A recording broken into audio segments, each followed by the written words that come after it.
महाराष्ट्र की सियासत से उठी हलचल अब और तेज हो गई है और सबसे बड़ी राजनीतिक जंग मुंबई में लड़ी जा रही है। देश की सबसे अमीर नगर पालिका ब्रह्म मुंबई महानगर पालिका यानी बीएमसी के चुनाव नतीजे सामने आते ही बीजेपी सबसे बड़ी पार्टी बनकर उभरी। लेकिन इसके साथ ही सबसे बड़ा सवाल अब भी बना हुआ है कि मुंबई का अगला मेयर कौन होगा।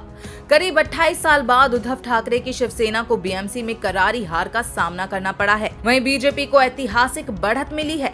हालांकि पार्टी अब भी बहुमत के आंकड़े से दूर है और यहीं से मुंबई की सत्ता को लेकर असली सियासी खेल शुरू होता है। आपको बता दें कि मुंबई का मेयर सीधे जनता नहीं चुनती, बल्कि 227 निर्वाचित पार्षद अपने वोट से मेयर और उप मेयर का चुनाव करते हैं, जिसके लिए नगर प्रशासन की ओर से नव निर्वाचित पार्षदों की एक विशेष बैठक बुलाई जाएगी। सूत्रों के मुताबिक ये बैठक 28 जनवरी को हो सकती है और इसी बैठक में मुंबई की अगली सत्ता की तस्वीर साफ हो जाएगी। लेकिन उससे पहले एक बड़ा पेंच फंसता नजर आ रहा है। वो इसलिए क्योंकि मेयर पद जनरल, महिला, ओबीसी या एससी वर्ग किसके लिए आरक्षित होगा, इसका फैसला लॉटरी सिस्टम से होता है और इस लॉटरी की चाबी इस वक्त उप मुख्यमंत्री एकनाथ शिंदे के हाथ में है, क्योंकि शहरी विकास विभाग उन्हीं के पास है। आपको बता दें कि बीएमसी की 227 सीटों में बहुमत के लिए 114 सीट चाहिए। बीजेपी के पास 89 सीटें हैं, वहीं शिंदे गुट के पास 29 सीटें हैं, यानी बहुमत पार करते हुए दोनों की सीटें मिलाकर 118 होती हैं। यही वजह है कि इस वक्त एकनाथ शिंदे किंग मेकर की भूमिका में बने हुए हैं।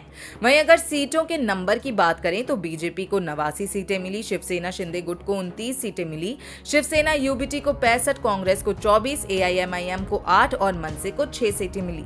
यानी नंबर साफ बताते हैं कि बिना शिंदे के बीजेपी का मेयर का सपना अधूरा है। सूत्रों के मुताबिक शिंदे गुट ने अपनी शर्तें सामने रख दी हैं। मांग है कि 5 साल के कार्यकाल में पहले 2.5 साल शिंदे गुट का मेयर हो।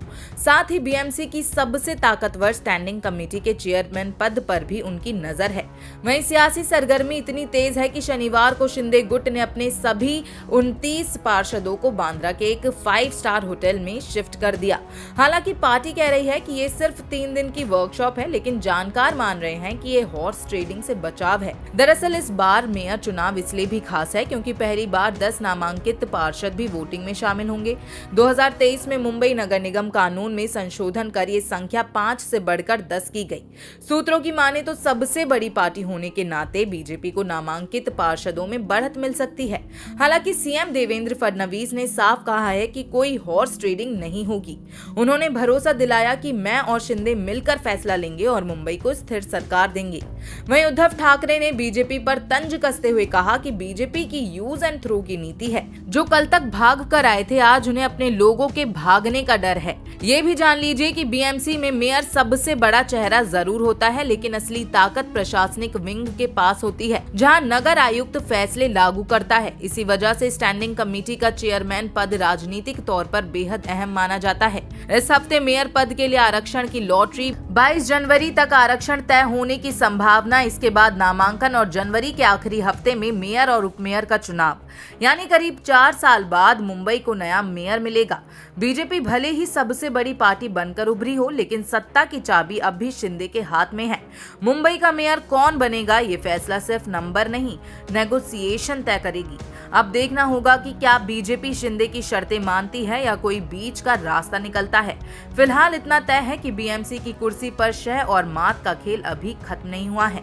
आपको ये खबर कैसी लगी, हमें कमेंट सेक्शन में जरूर बताएं और देखते रहें भारत अपडेट। नमस्कार।